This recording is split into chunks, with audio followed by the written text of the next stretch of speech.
Montana Ag Live is made possible by the Montana Department of Agriculture, MSU Extension,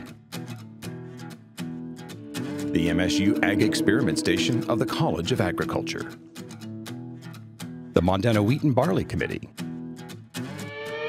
Cashman Nursery and Landscaping, and the Gallatin Gardeners Club.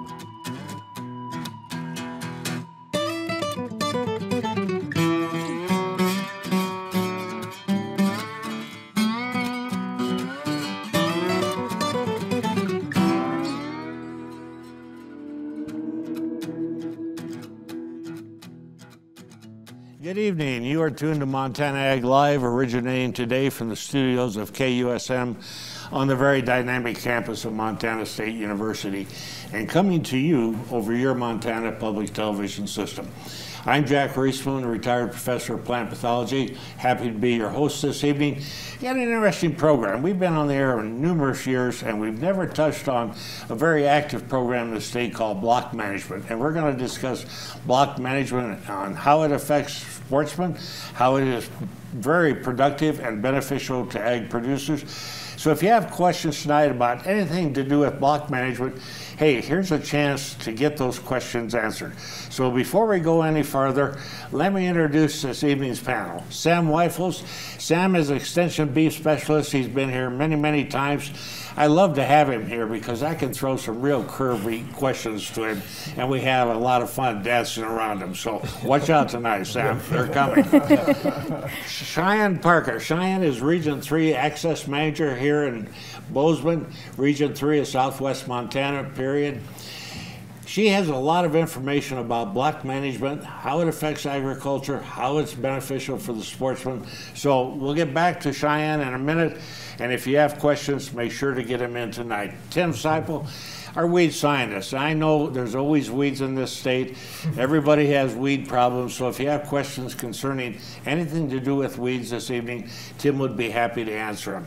And Dave Baumbauer. Dave is a manager of our greenhouse facility here, but he's also a very good horticulturalist. So if you have any questions concerning why your tomatoes are not growing this year, we can throw them Dave's way. Answering the phones tonight are Nancy Blake and Elizabeth D'Imperio. So get that phone ringing. The number's up on the screen. Cheyanne, tell us about the block management program, the history, and what you do for Montana Fish, Wildlife, and Parks. Yeah, so the block management program is a cooperative agreement between Montana Fish, Wildlife, and Parks and private landowners. We work together in order to help with the landowner, specifically with game damage issues, as well as managing of those hunters. And for the sportsmen, it's creating access and other places to go hunt for them. It formally was created in 1985 by a group of landowners that kind of privately did it. And they realized there was a problem with managing the hunters and the wildlife. So they kind of created their own little program. And then in 1996, it significantly expanded. FWP got involved. We hired regional access managers, and it's been going ever since. You know, it's one of the best programs that Montana Fish, Wildlife, and Parks has put together. I've always believed it was more extensive in the eastern part of the state, but in reality, it encompasses the entire state, if I'm correct. Yeah, we have block management in all regions. Across the state, we have over 6.9 million acres in the program, and that's private land, and over 600,000 acres of landlocked public that are accessible through this program. That's a lot of acres. It's a lot. And Dave, you've hunted a lot of block management. I'm a big fan of the program, and you know, for someone like me that gets out sporadically and doesn't have like connections with private landowners to be able to go and your literature is great. I mean, it's super easy to use, both the paper and the online stuff, and you can say, hey, let's go check this out. And yeah, I was out yesterday in Shields Valley on the BMA, and you know, I had a great time. Took my gun for a walk. and didn't find anything. Yeah, well, that's kind of the step. I call it catch and release bird hunting. I'm really good at that. Hey, there goes one. Okay. We'll get back to you in a little bit, Cheyanne, but before we do, I do want to ask you, how beneficial is it for a producer? Say a person in Custer, central part of the state, has 1,000 acres of ground that has antelope and deer on it, and he joins the BMA Block Management Program. What does he earn, and how does he earn that money? Yeah, so our payments are based on a Hunter Day impact payment. So it's based on the amount of people you're allowing access for. And so there was a bill that actually just passed in 2023, and that actually upped all of our payments. So now it's a guaranteed $1,000 enrollment payment for every landowner, right off the bat, $1,000. And then they get paid up to $17 per Hunter Day, which is a Hunter Day is defined as every signature for that season. So we count all those signatures, we multiply that by the 17, and then of their subtotal, they can get an additional 5% of the subtotal if they agree to use it specifically for weed management on their property, and that gets them their total. With this last bill, it also increased the max landowner can get from $25,000 to $50,000. So who funds this? It comes from all of our non-resident and resident sportsmen's packages, as well as quite a few other little various kind of pots of money. But most of it comes from those resident and non-resident sportsmen's combos. Okay, we have some questions come in. We'll get back to you. I want to go down to Sam. And this person obviously knew that you were going to be in the program here this evening. Last fall, we had John Grande on, who's president of Stock Growers Association, and he predicted that cattle numbers would continually decline in Montana. Is he correct? Are they still going down? Yeah, I haven't looked at the Montana inventory information yet. A lot of calves haven't been weaned yet. Usually that comes around the first part of October. My guess is that maybe they haven't necessarily declined, but they probably haven't increased either. Just where the prices are right now and how everything's going on, there's a lot of incentive to sell your calves rather than retaining a bunch. So. If there is some growth, it's probably not a whole lot in terms of the inventory that we lost in the drought a couple years ago. Okay. Follow-up question that just came in. You mentioned weaning, and this person is curious, at what weight do most ranchers wean their cattle? Man, that's another good question. I love these. We don't have yeah. I mean, I wish there was a good straightforward answer to that, but it really just kind of comes down to the ranch and their management and their objectives. Some of these, and when their calving season is, typically, sometime between October and I would say November is when most folks are weaning, but, some folks are having calves in May, some are having them in January, February. So really that number, it's all over the board. I would say, anywhere from probably close to 500 pounds to, I've heard of folks having 700-pound calves. But those are huge. Yeah, but, a lot of times that just depends on how old the calf is at weaning. Okay, thank you. Left over from last week, and we put you on the spot last week. I don't know if you're watching, but this person wanted to know the nutritional value of purslane. Yeah. Because you eat it. Yeah, no, I do eat it, and it's got a fair amount of omega-3 fatty acids in it. Linoleic acid is also in there, and it has some fair amount of magnesium, calcium, and is a good leafy green vegetable source. I had a quick look, because I watched last week's show, I had a quick look at the USDA nutrition facts for purslane, and it is actually listed on there. This time of year, I almost brought you some, but then you said you didn't like it. But this time of year, it's pretty seedy. It's flowered, so it doesn't taste as good this time of year. It's that really early early season, the first flush of it, it's pretty good. Putting it into tacos, I sneak it into the taco meat of the kids, just chop it up a little bit. And it's pretty good. Roll on to Abel, who's in the Sustainable Foods Bioenergy Systems program. He worked with La Tinga here in Bozeman, and they actually did a pork verde with a whole lot of purslane in it. That was the part of the verde part that made up the chilies and the purslane in it. I have one question. If this is so good, why don't you see it in grocery stores? You do, actually. I've seen it at the Butte Farmers Market. There's a couple producers who do actually sell it around. And there is, when you get into the other cuisines of the world, it's really popular in Turkey, actually, really popular in the Middle East. And they actually have some weedy varieties that grow more upright rather than laying prostrate down. High tunnels, David, that's where it does great, and great potential harvesting spot in the high tunnels. Okay, enough on purslane. But you know what? I have no answer for it in my garden, really, because once you do get the seed bank established in your garden, good luck. I mean, you might as well eat it. It's a really tough weed to get out of there. Do you eat it raw, or do you cook it? I've just munched it out of the garden. It has a pretty okay taste to it. But usually I cook it. I've fermented it too. I made it like a dilly bean style recipe with purslane instead of dilly beans, instead of beans. I'll stick with beans. Cheyanne, this person says that his view of block management is that it's primarily for big game. I don't think that's entirely true. There's block management for small game, and you want to, can you break it down acres-wise? Any ideal? I don't have an idea of like how many acres are dedicated specifically to that upland or small game. Kind of just depends on what the property has. When we're evaluating a property, we're involving the game wardens and the biologists, and we're thoroughly looking at a property, and we're looking at what value it has for the hunters aspect as well on, what species are there. And we are looking at the small game as well. You bring up a good point. So $1,000 is a little bit attractive to people. And I have 5 acres. I have 2 coveys of huns on it.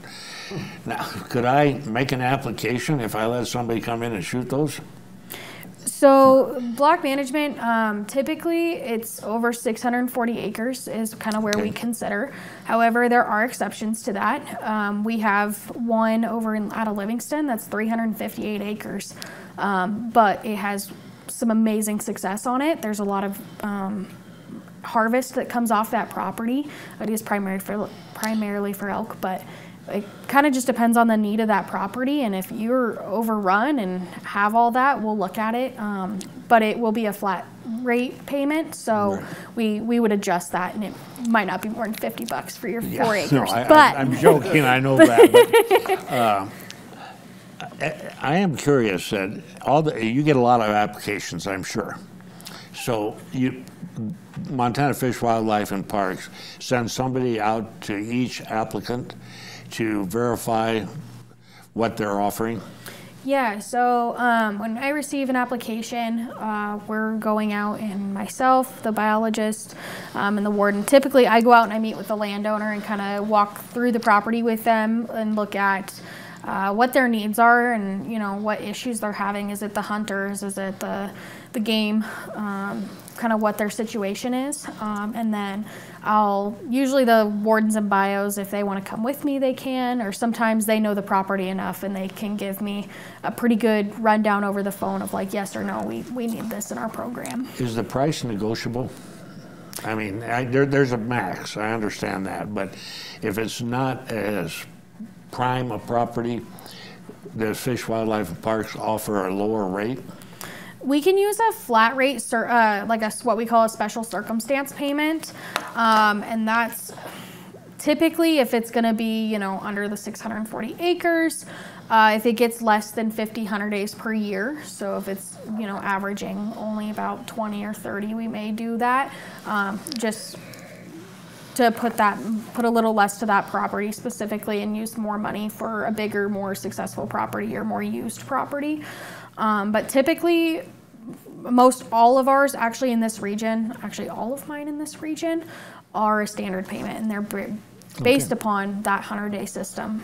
That explains that. Thank So you. there's other programs for wildlife enhancement. So are you in the position to be able to, like, hey, this would be a great applicant for the upland game bird enhancement program or something like that? Yeah, we see there's obviously lots of different access programs. There's different like habitat programs and different things like that. So we always tell people, you know, there's a program for you. It may not be block management, but it could be our public access land agreements or elk hunter access, regional access projects.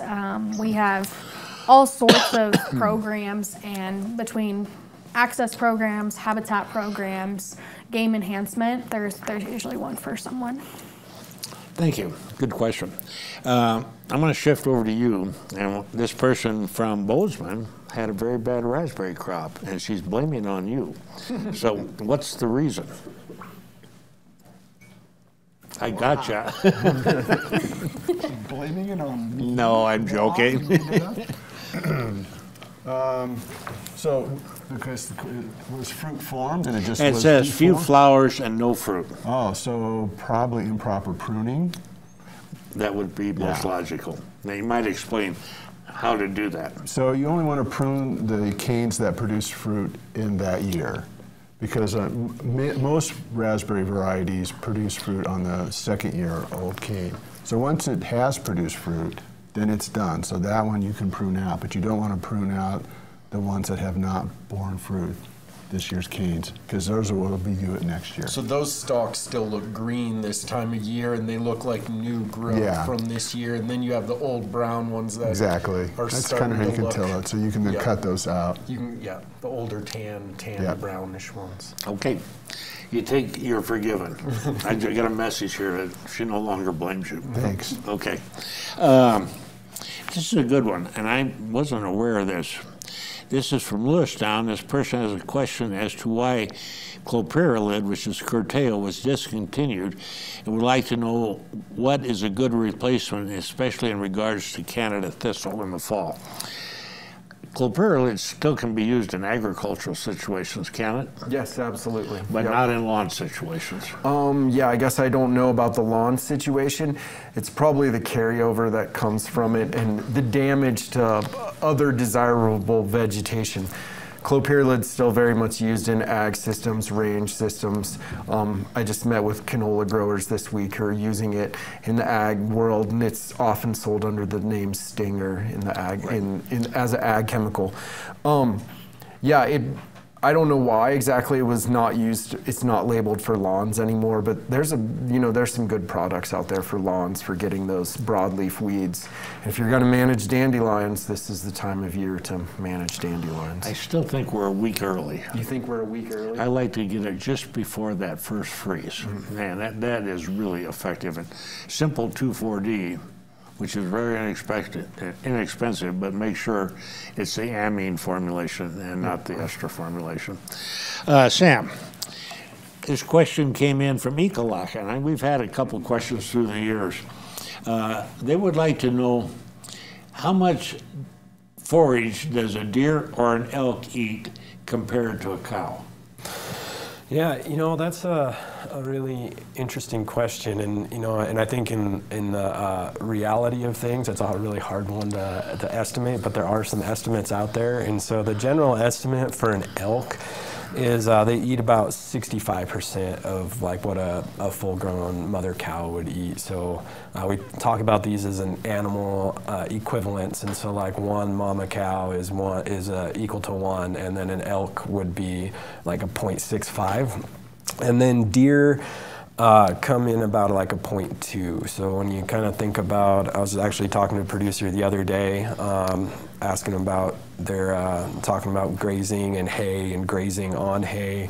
And they said, yeah, you know, we used to try to, after we take a hay harvest, like irrigate it up and get it going so we had a nice fall pasture to bring cows into. And he said that his cows never got there because the elk got there first. And so, yeah, it doesn't, you know, you talk about 100 head of elk coming in, and that's like having 65 cows out there. So, so yeah, they can eat a substantial amount of forage. That's been an issue on a lot of ranches that are practicing sustainable production where they're rotating their herds off.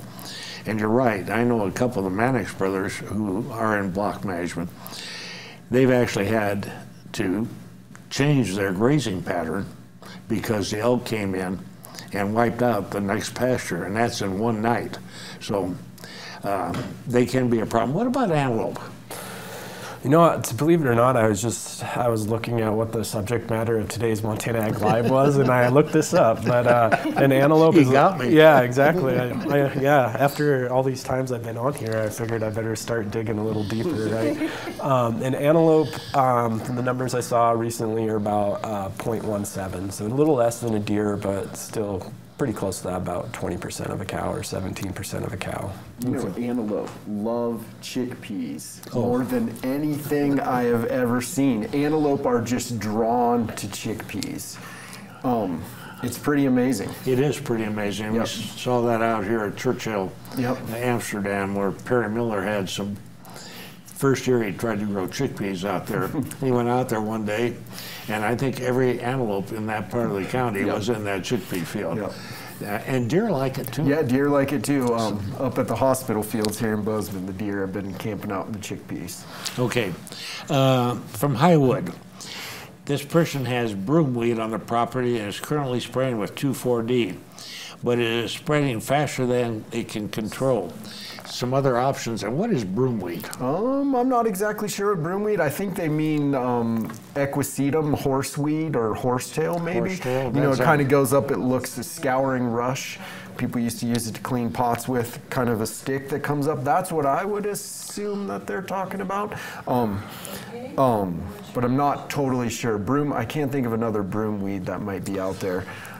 That's what I would think of. Send a sample down to the Scudder Diagnostic Lab. If you send it down this week and we don't figure out what it is, we'll bring it on the program next week and show the people out there. Speaking of which, we had a caller from Columbia, or an email, that sent in some pictures of tomatoes that really have some unique, rather ununiform spots on them.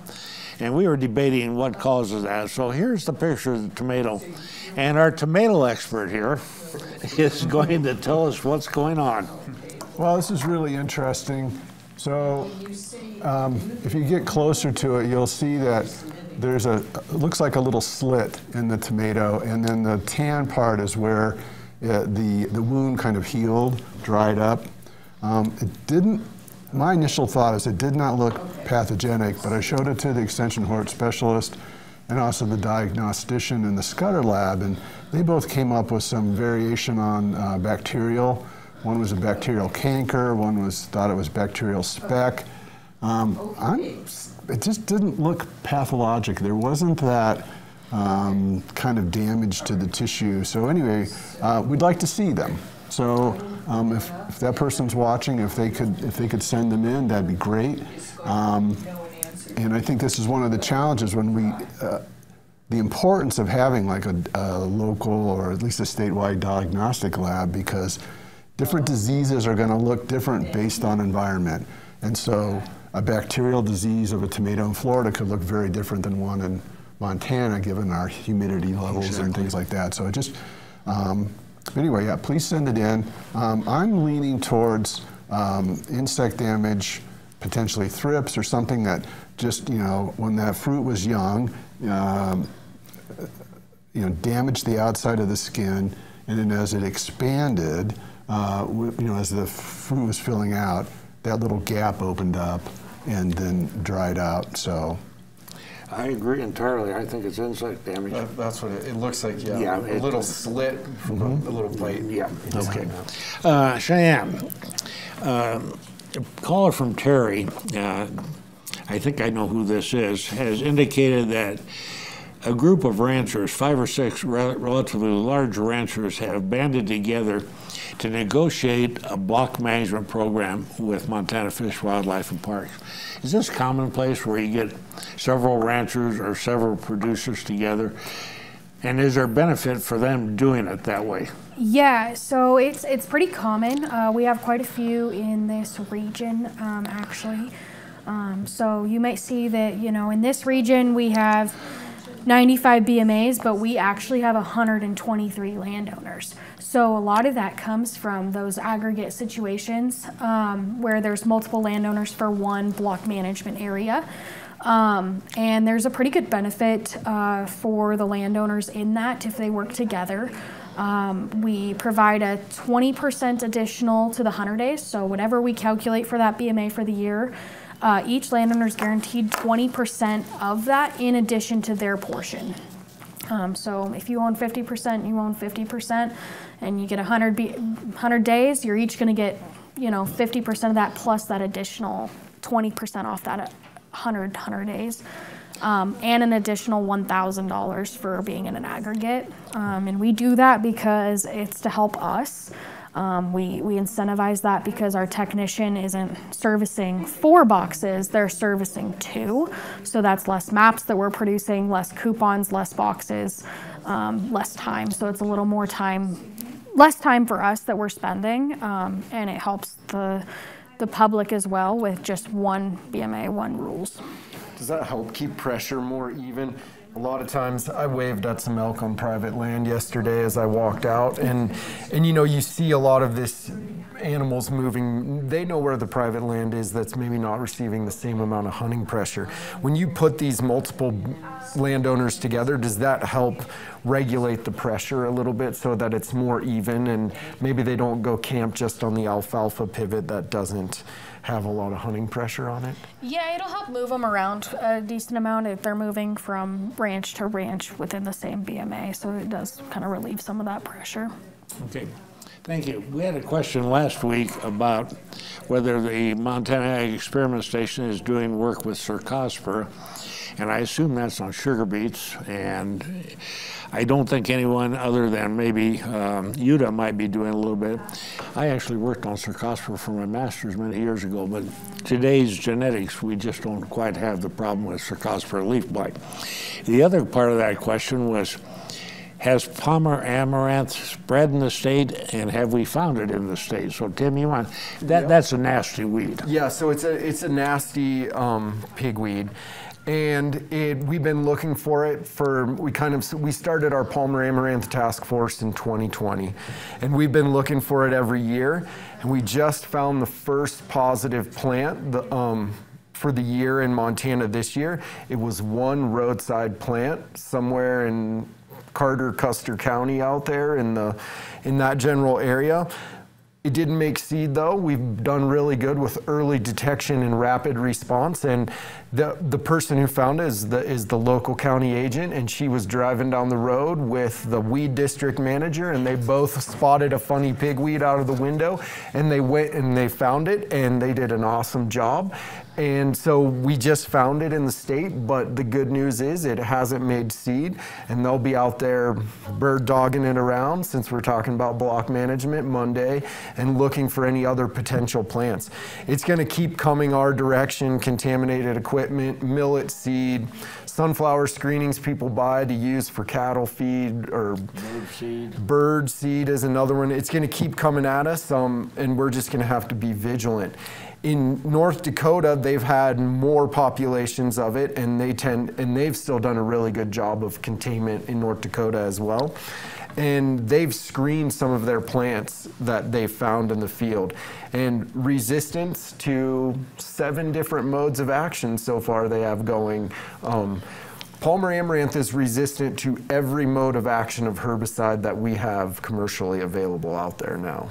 So that's why we spend so much time putting this effort into early detection, rapid response, because we don't know how, it would be really, other than steel in the field, there's not a lot of good management tools. They rogue it by hand in the southeast. Roundup doesn't touch it? No. 97% of the populations in Iowa are resistant to the 1X and 2X rates of Roundup.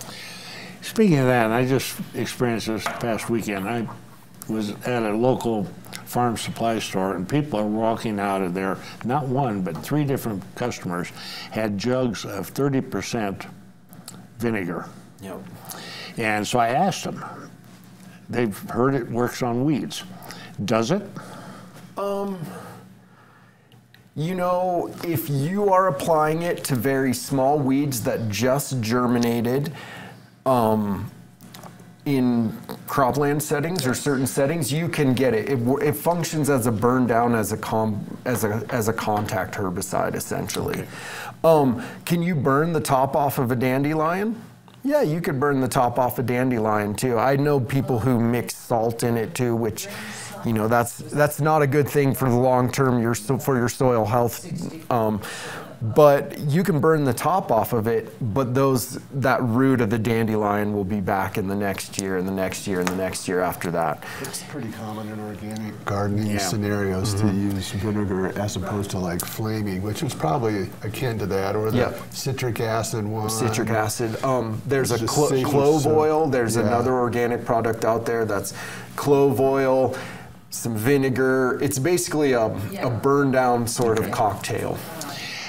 Speaking of weeds, block management, are there rules restricting introduction of weeds into block management areas, and how is that enforced? It's kind of based on the landowner and their preferences. I know there's several in this region that right in the rules it asks them to, it asks hunters to wash their vehicles prior to entering the property. I mean, that's what most of them do, is they just ask for people to wash their vehicles to keep from the spread of getting that in. All right. Remember that if you're on block management and you got a bunch of hound's tongue on you, don't just pick it and flick it. Put it in your pocket, throw it away later, keep the, you know, there's a lot of hound's tongue out there, but still everything we can do for that seed going back out. And that includes making sure your dogs are free of hound's tongue, which takes a lot of work. I bet that. You're a lab golden retriever. Golden retriever, golden retrievers really. They like it. Yep. Although last week we had a person on here talking about biocontrol. It's not registered in the U.S., but it's creeped across the Canadian border, and it's very, very effective. Now, it's not been introduced. It's natural introduction. So, and I have noticed a couple areas that has really knocked back the hound's tongue. So that's a good thing. I want to go to Sam here, because this person from Lewistown would really like to know what the actual effect of wildlife is on livestock production. I know that's it can be vary a lot, but does it have an effect? Yeah, you know, I think so, but you know, to some extent, you got to think about that the wildlife were here when the ranching system started, so it's not something that's like new, but just things to think about that people have to manage around. And I'm sure most of the viewers and people in this panel have heard of fence damage due to elk herds. Seems especially during hunting season, when animals really get moved around or shot at, they just take off and may or may not try to go over the fence. They go through it. So, you know, there's things like that, fence damage. We already mentioned the diet consumption stuff. So, you know, the elk coming down in the hay fields, hay meadows. I know of lots of folks in the Paradise Valley, as elk start moving out of the park, they'll come into their haystacks. And so, you know, some of those guys have started either putting hay in pole barns or fencing around haystacks. So, I mean, the biggest ones I've seen, I would just say, is just competition for feed resources. We tend to grow things that are very nutritious for cattle. We want to, you know, put pounds of beef on cattle, and just because they are nutritious for cattle, they are also very nutritious and a magnet for elk and deer as well. And deer, I would say deer can have some impact. A lot of times deer select for more plant parts or a little higher quality piece of that diet versus the general grazing like a cow will do, but elk are more intermediate and will consume more similar things than what a cow would. There's a crop out there that elk and deer and cattle love. It's called sandfoin. And if you try to produce sandfoin, now if you wanted to run a good block management program and have a lot of hunters, you plant some sandfoin because you're going to draw, like chickpeas, the elk and deer into that area. So it varies a lot with what you're producing and the effects, no doubt about that. Follow-up caller from Lewistown regarding the clopyralid question. He's looking for management on hayland and rangeland and was told by the local weed manager that clopyralid curtail is discontinued and no longer available to purchase. Is that correct? I don't think that is. I don't think so either. It may not be under that name curtail any longer, okay. And that's just the product name. You might check. If not, there are a number of other products out there that can be used in hay pasture management. Yeah, and one thing to bring back is often milestone, which is aminopyralid. There was a lot of problems associated with that. Cows, if you look on the label, there's this big diagram. It shows the cow eating the forage that was sprayed with this herbicide going through the cow, coming out into the manure, and then the manure ending up on people's gardens. And that's actually been a big contamination issue that's shown up more than once into the Scudder Diagnostic Lab. People's tomatoes, potatoes, especially the nightshades. I have also seen that where people have used Tordon. Yep. And they'll graze some of the plants that were tolerant of Tordon Yep. and pea in somebody's alfalfa field, and you got big dead spots. So a lot of these herbicides do pass through animals. Yep. So, question from Billings. Cheyanne, this person would like to know, do you have to have a reservation to hunt on block management? What are the rules and how do they find out more about it? Yeah, so it kind of depends. So we have two different types of block management areas. We have type 1 and type 2. Type 1 is referred to as an area in which your signature is your permission. So the hunter administers their own permission. They walk up to a sign-in box and sign in the coupon, deposit the coupon in the box, and they're free to go. All maps and rules are going to be in those boxes when they're on site. And then a type 2 is where either FWP or the landowner is going to administer that permission. Those are typically limited, whether it's, so many permission slips for a season, so many per day, so many per week, however they kind of want to do that. It's ultimately up to the landowner on how they want to restrict that. And a person can go online on our website under the Hunt tab and Hunter Access. If they go to Block Management, they can go, it's sorted by region, and so they can go whichever region they want to hunt, and it'll give them a PDF with a link to every single Block Management map and rules for the area. I have a question. Yes. This is from me. I know our hunting licenses, out-of-state hunting licenses, are used to fund block management. Out of curiosity, are there a lot of people from out-of-state that purchase out-of-state licenses? Do they utilize block management in this state, or is it just mainly for people like Dave or myself that live here? So part of the requirements for block management, it's free and public access for all. So they cannot discriminate between residents and non-residents. However, in 2023 in Region 3, so that's all your 300 series districts, I can say that 87% of the 69,000 people that signed into block management in Region 3 were residents. So in Region 3, we only had about a 12% rate of non-residents. That's interesting, but they're funding a large portion of it. They are, yep. Okay. Yep.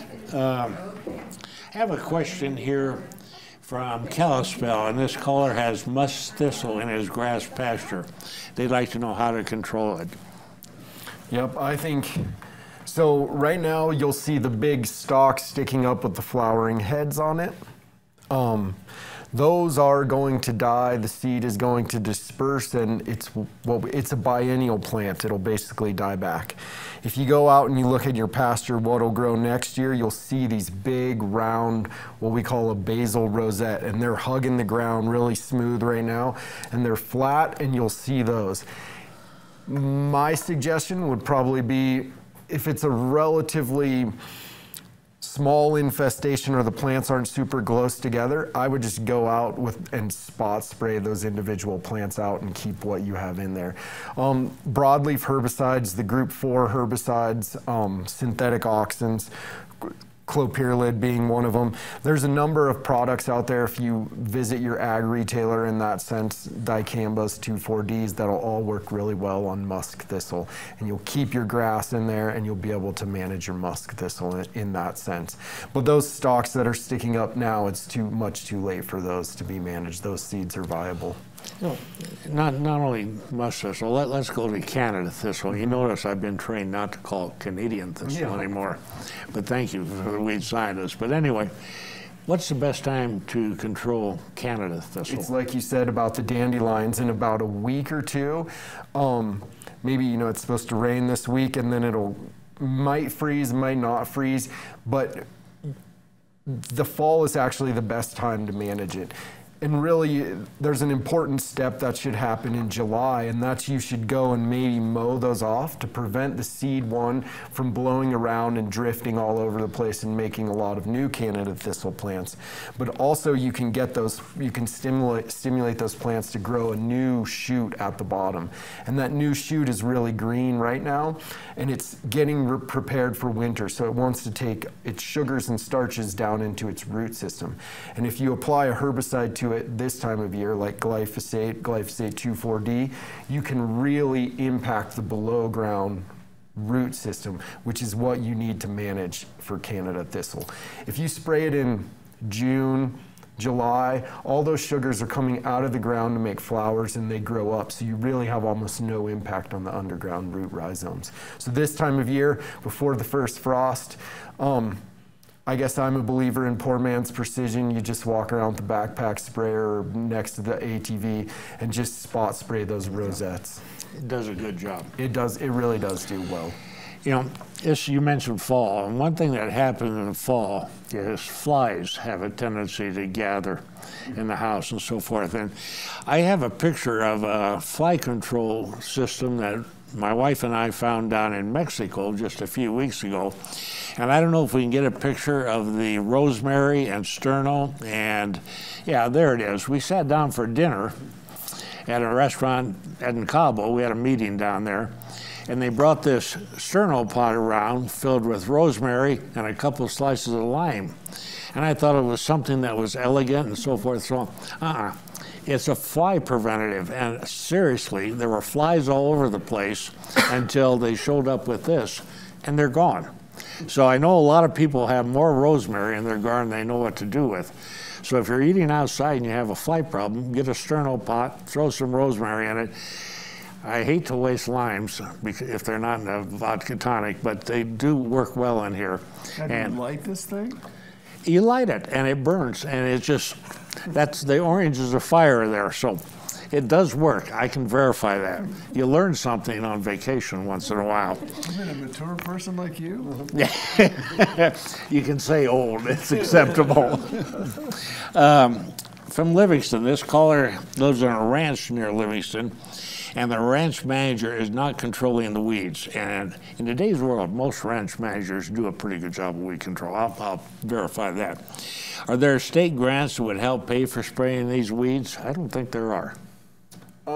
There are cooperative agreements. Well, if it's noxious weed. It's the Noxious Weed Trust Fund. You know, I would contact in Livingston and Park County. There's a really good, I was just in Clyde Park this week and I met with them. There's a really good weed district manager that you can find there. You can talk to Jackie Pandolfino. She's the ag extension agent in Park County, and she can connect you with Teresa, who's the weed district manager, and she can get you all lined out on everything. There is some incentive to clean up and manage weeds. I don't know exactly what they are, but you should talk to Teresa. Okay. She's really good in the county and and is convincing. She might be able to convince him to manage those weeds. Sounds good. I appreciate it. I know this is a question from Cold Strip. Cheyanne, are there block management programs for waterfowl? I happen to be a waterfowl hunter, so I'm curious. Are there various block management agreements that favor or that people can hunt waterfowl on? Yeah, we have several in this region. One of them that's really popular, all the data that actually is used on it is all from waterfowl hunters for the most part, is the Christensen Ranch down out of Wise River area. That one's used heavily for waterfowl hunters. So at a minimum, to qualify for that $17 a hunter day, landowner must allow hunting for both species and both genders of deer, elk, antelope, upland, and waterfowl. Okay. So that is those are the key species that we are looking for on properties, that we're kind of looking for. But that upland and waterfowl, we do have definitely some in this region. I know there's some kind of all spread out throughout the state. Like I said, they're not, then the whole purpose of a BMA may not be specifically to one set of species of waterfowl or upland, but there is opportunity. The best way to look at that is on our maps and rules. Each one will say the primary opportunity on that BMA, and that's going to give you a pretty good indicator of what the main species on that piece are. It's kind of a little bit of a sour tomato, but when block management first started, and this had been in the 90s, there were some BMAs in the Yellowstone Valley, and they were primarily for goose hunting. And goose hunting is really very, very good in the Yellowstone Valley, the lower Yellowstone Valley. But I do know at that time there were people that were misusing it by signing in people that never showed up. Is there a lot of misuse with the block management program, and how do you manage that? Unfortunately, it's becoming more and more common. I don't know if you guys follow our socials. This week there was a picture of a box over, I believe in region 6 or 7, that was shot up by a hunter. I recently had one this week as well, up out of the Helena area, that was shot up with a shotgun, just completely obliterated. We have people that are leaving their trash everywhere. It's really sad to see. Where unfortunately that's kind of playing into the part where landowners will revoke that access. It takes one bad apple, unfortunately. So we're trying to, get the message out. Currently we have our It's Up to Us campaign. So pack it in, pack it out. Make sure you're thanking those landowners for the access. We have our Thank a Landowner portal that went live last year. It'll go live again about mid-October. That's a great way to go in and say thank you to those landowners. We disperse that in letters to them. And just making sure that, you're reporting violations if you're seeing them. I will say the biggest source of finding these people is actually from other hunters that are self-managing and helping report on those. So, okay. Yeah, that's sad when that does happen, because that is such a beneficial program. I know a lot of producers who were initially hesitant to join the block management, but once they're in and have not had any bad experiences, they appreciate the dollars that the sportsmen provide, and the sportsman definitely appreciates the opportunity to go hunting there, even though he never finds anything, but that's okay. Tim, a caller from Missoula would like to know more about henbane specifically. Oh, henbane, yep. Yeah, they claim it's toxic. Yep, it is toxic. Hymethymus niger, it's a really cool, it's actually an old world nightshade family plant, and it's also one of these biennials, and you'll see the rosette on the ground this time of year. That would be the time to manage it. And then next year it'll make a flowering stalk that'll come up, and it has very goblet-shaped fruits. Or it has really beautiful, it looks like a goblet you might drink out of. It's very oval on the base and then spreads out on the top. It is a toxic plant. It's closely related to Atropa belladonna, which women used to, in the Middle Ages, it was the original Botox. And so Yeah, it's toxic. You're not going to, you might be able to cut off the flowering stems this year and prevent all the seeds from coming out of those goblet-looking fruits, and cut that stuff off. But then you're going to probably need to go back and spot spray the basil rosettes, which will be next year's crop. This time of year, or even maybe in the spring next year when it starts growing too. Where do you find it? I find it mostly in waste areas, very gravelly soils, roadsides, gravel pits. It's very common. I think it's a common gravel pit contaminant, sand and gravel. You see it in the Ravalli County, in the Bitterroot, sort of on the edge of the irrigation ditch. Maybe when they go out and they clean the irrigation ditch back out and they just pile that soil right there, you'll see some of the henbane come out in those. Abandoned pastures, abandoned fields, mistreated areas is the most common. Okay. Sam, livestock poisoning, do we have much of it in the state from weeds? Oh, that question is a tough one to answer on a general. I would say that the answer is yes, but it kind of depends on the year, and I'm sure Tim sees this. Some years are just really support plants that aren't super great for livestock. A lot of nitrate. I see it mostly associated, we had the droughts for the last few years, and you see around stock ponds, they'll be really green, and they'll have a lot of these goosefoot family, these chenopodes or these polygonum species in there, and they're weedy plants. They may be native to Montana, they may not be, but then they'll have 10 to 15,000 parts per million of nitrate in them in some senses. So that's where I see a lot of the issues show up. And then during those drought years that we had a couple years back, we did see really high elevated nitrates, even in species that we wouldn't expect to see high nitrates in. I would say, probably in any given year, there's some cattle that get into something that's toxic and have an issue. I wouldn't say that it's really widespread. It usually is more localized in areas where there just happens to be a great crop of larkspur or something that comes up in a allotment or something like that. But I wouldn't say large, widespread, huge losses. It's usually just and with a lot of these toxic plants, an animal eating maybe one plant, when you're talking about how much forage an animal consumes in a day, capturing one plant is probably not going to be enough to really cause a problem. It's when you're in a situation where that toxic plant is abundant and happens to be selected for one reason or another, and they eat a whole bunch of it, and that's when it becomes a problem. On that note, we've had several questions. We haven't gotten to them either last far this year. Horiolism has become a very widespread weed here in the Gallatin Valley, and I suspect other areas of the state. And I've seen people that have small pastures that pasture the grass down to where the cattle are hungry. They normally won't eat horiolism, but if they get hungry enough, they will.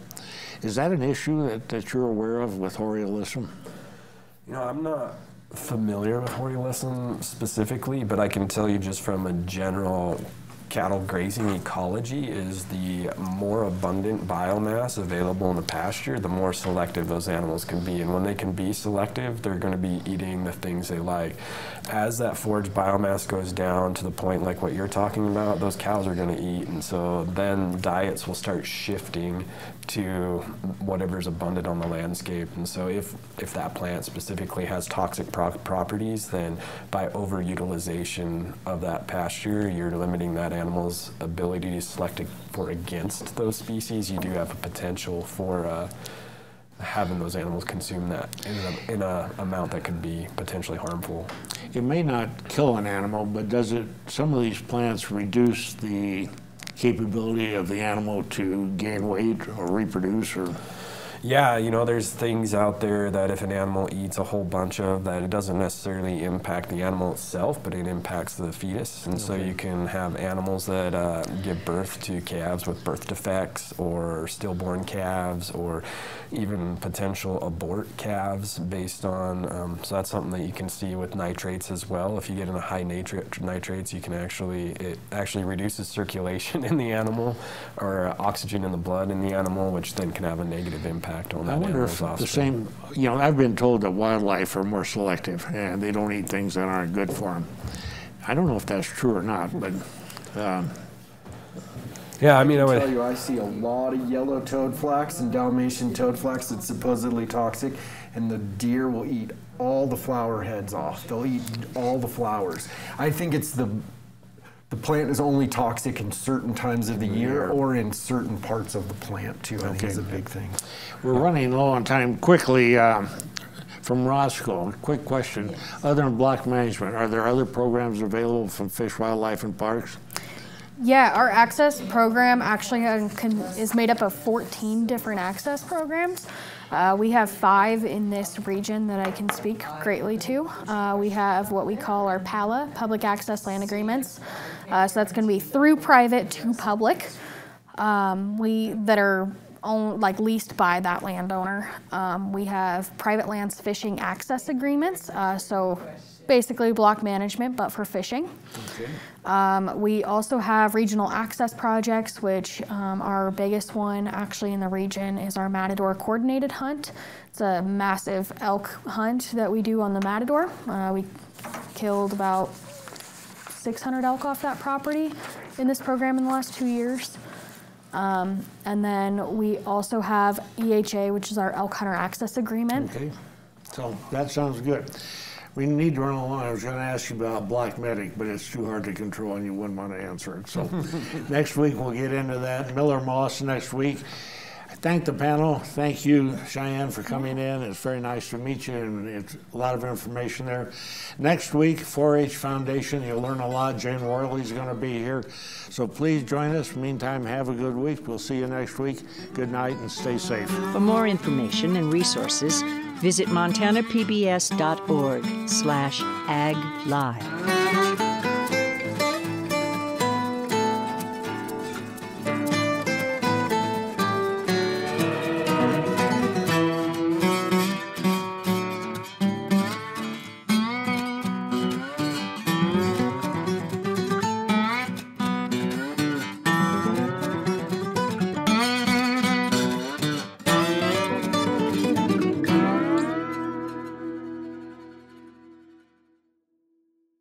Montana Ag Live is made possible by the Montana Department of Agriculture, MSU Extension, the MSU Ag Experiment Station of the College of Agriculture, the Montana Wheat and Barley Committee, Cashman Nursery and Landscaping, and the Gallatin Gardeners Club.